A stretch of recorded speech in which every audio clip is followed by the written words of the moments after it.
Good morning, everybody. Welcome to Make It Monday. I'm Amy. This is Jim. And we're here at Amy Bachman Sewing Quilt, and amysews.com is where we hang out. So today, Jim's got another great project. We did our 12 days of Stitchmas, and it was awesome. Created Christmas, and now we're going to do it Make It Monday. And so, Jim, you guys loved the poinsettias so much that Jim decided to create something else using the same technique. So if you give me a second, I'll post where you can download the scan and cut file. If you don't have a scan and cut file or scan and cut by gosh, just trace it. It's a simple shape, right? So anyhow, that's what we're going to be doing today. So I'm going to turn it over to Jim. Good morning, Marcia. Good morning, Barbara. Hi, everybody. All right. It's all yours, Jim. Go for it, buddy. All right. Thank you. You're welcome. Okay. So like Amy said, if you saw us on 12 Days of Stitchmas, this was like the poinsettia project I did. So I wanted to take a little step further for Make It Monday. So with the new year, we got a new bow. And it's basically the same process. It's really simple. We, like Amy mentioned, we will have the scan and cut file for you that you can download, that because all these pieces were cut on the scan and cut. And for directions on how to do it, there's no written directions because it's just that easy. Just rewind and play back the tape again and watch it over and over if you need to. But it's really, really simple to do.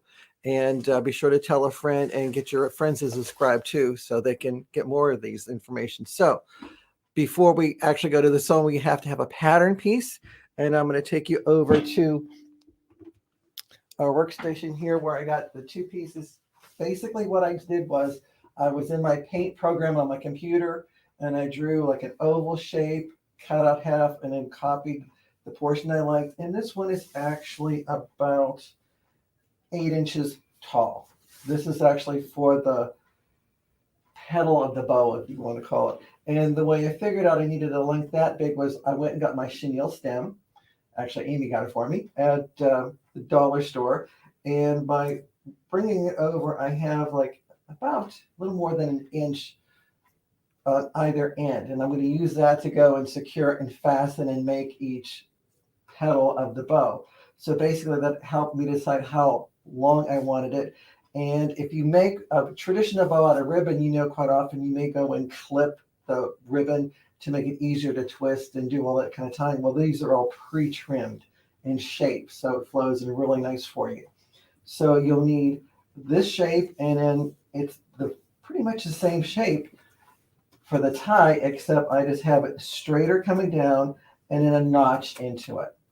And then that'll make your tie. And since these petals were 8 inches, it only takes about 1/4 yard to make your entire bow. But you wanted to, of course, double-sided. So on that one, I have a black on one side and a black print on the other. So, and they were fused together. So this way gives it the body of it also. So once you have your pieces cut, whether you trace it around and cut it yourself manually or send it to your scan and cut and have all the pieces cut it for you automatically, which is a lot easier. So using the rotary blade makes life so much easier if you have the DX model scan and cut, right? Exactly. That's a must get. It's a must get. Yes. So if you don't have a rotary blade, just call Amy. You know where to find us. But I'm just saying, if you have a DX model, it's amazing. And I love cutting, you know, when you fuse two pieces of fabric together, it's like canvas, right? So you can do like, it has so much weight to it. You can make a bag just by fusing two pieces together. Well, especially if you get like the heavyweight. Yeah, exactly. It's awesome. Gives a lot of body. So I got a lot of body too.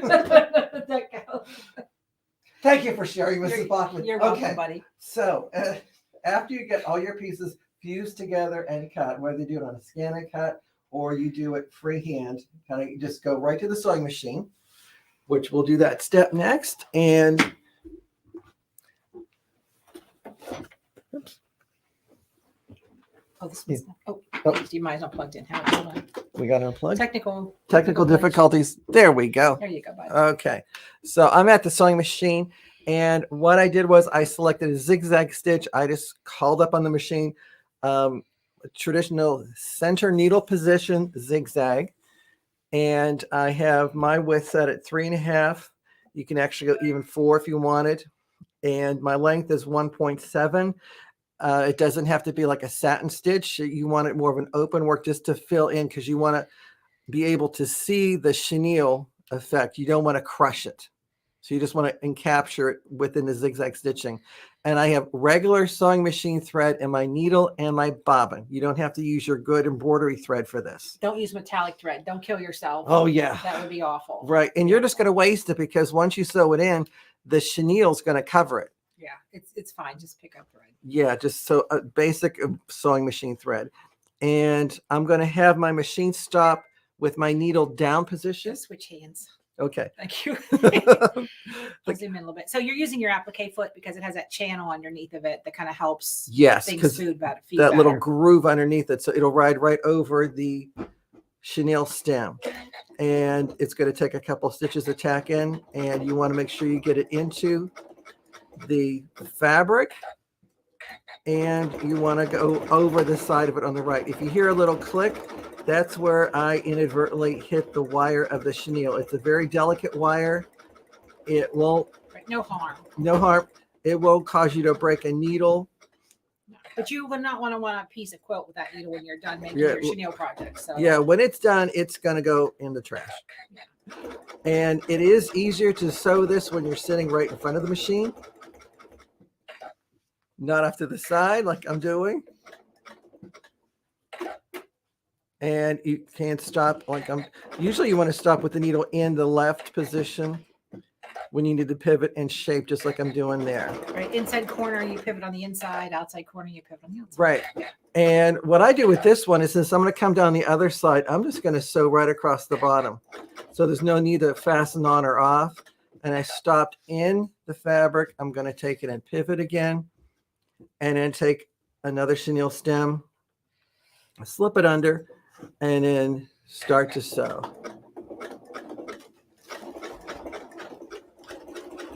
And it's just that simple. If you missed a little bit, you can always go back and catch it. I love projects when you feel like sewing, but you don't feel like working at it. You know what I mean? Like you don't want to like cut out a pattern. You don't want to redirection. You want to do something else. And you have all summer to sit and make petals and then pull them out of the drawer. And then you have something ready to go when it's time for that. And it's kind of a cool project too for those odd leftover scraps you might have of some fabric. Right. And you could mix and match. Every row of bow could be a different color, right? Yeah, exactly. And then I'm just going to back stitch a little bit and then tie off. And I'm done. And you got a petal. Cool beans. And so how many petals do we need? I did 9 petals for the entire bow. Okay. So we'll just go back over there. And what I have is 9 petals sewn just like this. And let me get these out of the way. And what we're going to do is we're going to take each one and I go at the base and do a twist. Wait a second. Your camera didn't switch. Hold on. Didn't switch? Didn't switch. Oh, that's me. Okay. Okay. No, okay, all right. Okay. There's our petal. And you may want to smooth it out if you got a little pucker or so. Like I got a little slight one there, but now it's good. Go to the base, simple twist. Just like that. And then bring the 2 ends together and I twist them around a couple times like that. And then you want to make sure you've got them all the way around each side so they're caught. And then I do them in clusters of 3. So I just take the other 2 that I made, just kind of group it together. This is probably the hardest part, is holding the 3 of them. And then twist them together. Go around a couple times. And then, of course, like I said, you're going to go and have 3 of them. So again, you just take 1, 2, 3 petals like that for each of the bows.